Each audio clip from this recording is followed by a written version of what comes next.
Still nothing. Still nothing. You know you want to. Still nothing. No Aaron Rodgers to the New York Jets, and there's all kinds of backtracking talk going on right now. Will the Green Bay Packers, could they pull out of this deal? Will the Jets have to, tap dance and go to Lamar Jackson? Are we going to do this every day? I am genuinely dumbfounded at how many people don't get this. It's shocking me how many people don't get this. I said this a month ago. I heard Mike Tannenbaum echo exactly what I said over the weekend. That first-round pick's not coming to Green Bay. It's not. And you want me to tell you why? Because I don't have to. This thought that the Green Bay Packers hold all of the leverage in this negotiation is quite possibly the stupidest thing I've heard really smart people say over and over and over again. Let me tell you why. Because I haven't heard one person say this yet. So allow me to elaborate on my thought process. If you want to disagree with me, more power to you.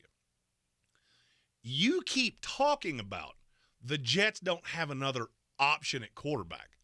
A, they do. One of them's Matthew Stafford. One of them's Kirk Cousins. Are you going to have to pay too much there? Yeah, you are. Will it be less than you have to pay Aaron Rodgers if you give them what you want, what they want? Yeah, Yeah, it will. This is not, it's either Aaron Rodgers or you're going to play Zach Wilson. Here's the other part of this.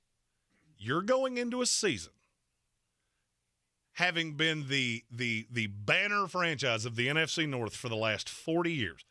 Fact or fiction? Fact. You drafted Jordan Love. Not me. Not the Jets. Not Aaron Rodgers. You did this. Brian Gutekunst did this. Mm-hmm. Why did he do that? How did he sell that? I've got this great Hall of Fame level quarterback, and I drafted another one. But why did I do that? Because I wanted the transition to be smooth. We've still got a roster that's better than the Lions and the Bears and the Vikings. So basically what you're telling me is that you're lying. If you just sit on Aaron and sit on, I believe it's $58 million that you would owe him, because he's doing nothing to help you. Mm-hmm. That's why he went on Pat's show to tell you this. I'm not going to help you. That cap hit's going to be every dime of what it's supposed to be if you don't give me what I want. The only way you're going to get any kind of reprieve, any kind of draft capital to put a better roster around your quarterback, the one that you didn't get me a receiver so you could take him to really ride off into the sunset. You're as leveraged here as I am. And I don't understand why people don't get that.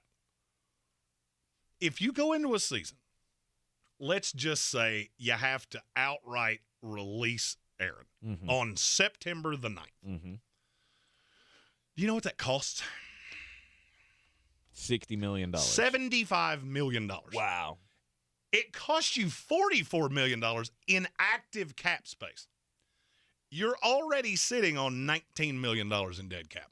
So what that means is that you would go into the 2023 season with this quarterback that this is the next leader of the franchise. We traded up to get him. And I'm going to give him a roster that's $60 million in dead cap space. $60 million paying for zero. How does that tell you what Jordan Love is?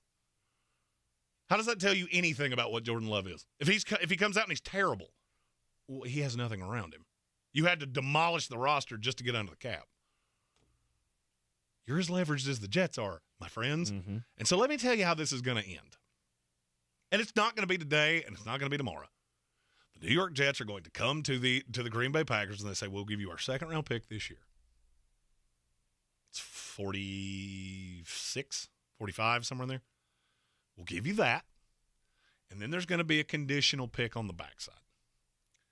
If Aaron Rodgers retires after one calendar year, it's a 4. If he's on the roster, it's a 3. If we make the playoffs, it's a 2. And if we go to the Super Bowl, it's a 1. And we're done. You can keep gnashing your teeth and not liking it all you want to because you don't have another buyer. See, this is how supply. I can't believe I'm having to explain basic civics to people. Supply and demand is a great thing, and it's really how capitalism works. The problem is your supply can be whatever you want it to be. If there's no demand, it doesn't mean anything. Lamar Jackson can't get people to answer the phone. Not because he's not a good player. He is a good player. Nobody wants to deal with all of the logistics that go into it. If Baltimore picked up the phone right now and said, we'll let you negotiate with Lamar Jackson, we'll do the 2-2s, you get the contract done. There are no less than 7 teams in the NFL that would be on the phone with him right now. Yep. And the New York Jets would probably be one of them. I can't confirm that, but I can tell you they'd probably be one of them. And yet nobody's picked up the phone and called Lamar. There's a report out today that there's been no offer sheet even discussed with another team. Right. Why? Because the supply is fine. It's not that we don't believe in Lamar Jackson. It's the demand that's the problem. I don't want to sit on cap space for 7 days for you to possibly just yank him out from underneath me, and then I have to go plan B. That's exactly where the Packers are with Aaron Rodgers. If the Jets go away, this is the part that I've yet to hear anybody say. Let's say the Jets just throw their hands up on this and go, you know what, we're tired of playing your game. What do you do now? What's your path now, Brian Gutekunst? We're going to have this just genuinely, a quarter of your cap space is going to be in dead money that's paying absolutely no one. Right. With a mediocre quarterback, I'm seeing Packers fans saying that in our YouTube chat. We already know he's mediocre. Yeah, I get that. It's a hard sell of I traded up to get Jordan Love, and then he's just genuinely awful. Mm-hmm. You need this to be as hunky-dunky as humanly possible. And you know where I'm getting this? I believe Tank can probably answer this because I say this every time the New York Jets come up. I'm not just pulling it out of thin air. It's coming out of the building. Mm-hmm. The Jets know where they're at. Yes, we need Aaron Rodgers. You need him out of your building more than we need him. I would tend to agree with everything you said right there. The question for me becomes, what are they waiting on? What is who waiting on? I mean, is Green Bay waiting for the draft?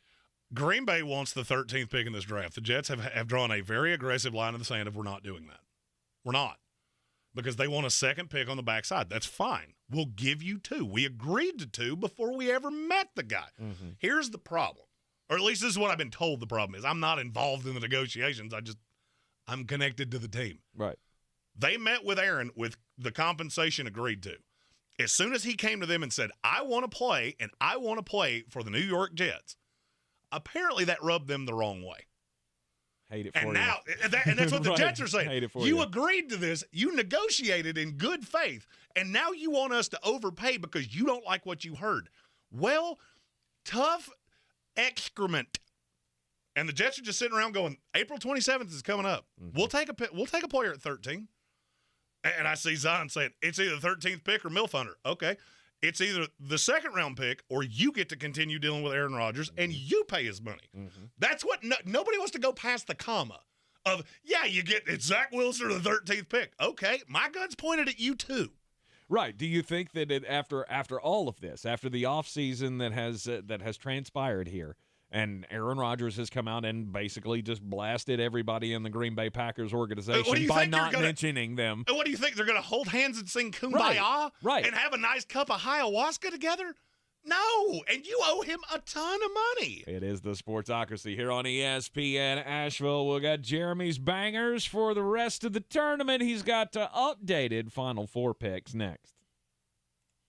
Tired of getting dinged by monthly fees on your checking account? You need Simple Checking from Home Trust Bank. With Simple Checking, you get all the essential checking services for free, including 100% online access and a free Visa debit card. It's everything you need from a checking account, but no hoops, no surprises, no monthly fees. Stop by today or call 800-627-1632. Simple Checking at Home Trust. Ready for what's next. Member FDIC.